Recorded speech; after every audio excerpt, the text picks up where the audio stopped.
Now let's talk about the various components that you're going to need for a Raspberry Pi. For those who are beginners to Raspberry Pi, this would be a discussion on everything you need to get your Pi up and running, and for those experienced veterans, you can feel free to skip ahead for this lesson. So first, of course, we're going to need a Raspberry Pi itself.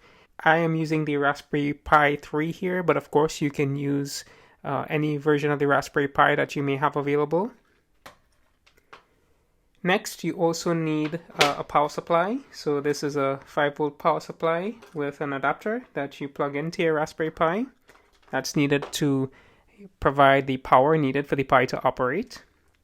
You'll also need an HDMI cable, and this can connect to a monitor and will enable you to see the output of the Raspberry Pi on a screen.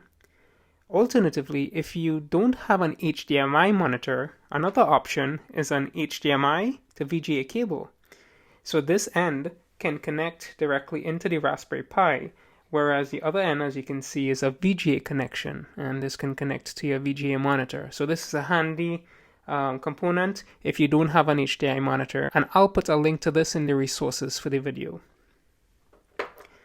Next up, we are going to need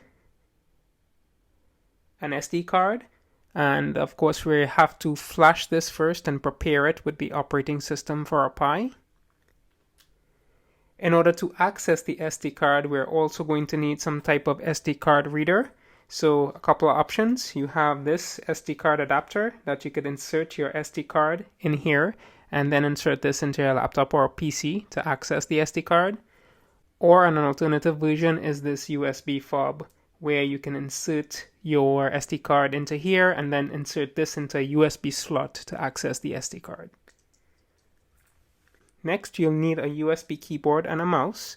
As you can see here, I have a keyboard and a mouse that's combined in one, and it is wireless and works via a USB connection. So I just need to plug this into my Raspberry Pi, and by just using one USB port, I'm able to have both the keyboard and the mouse. Alternatively, if you have a separate USB keyboard and mouse, that would work fine as well. So there you have it. That's all you need for your Raspberry Pi. And of course, in addition to this, you would need a monitor that you would connect the Raspberry Pi to in order to display output. But those are all the components that you'll need to get your system up and running.